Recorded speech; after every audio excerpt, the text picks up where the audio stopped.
Ezt az 56 méter hosszú, 1,6 méteres kerítésrészt szeretnénk megújítani.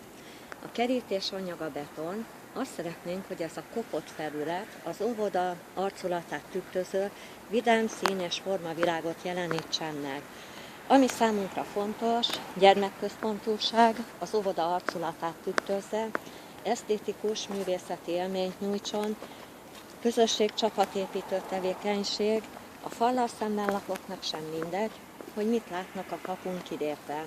Óvodánk a 23. kerület új telepi részén található 8 csoportos intézmény, melynek pedagógiai programjában megfogalmaztuk, hogy számunkra fontos a családi szeretetteljes légkör kialakítása, melyet alátámasztanak a vidám kerítés. Kérjük, szavazzanak ránk!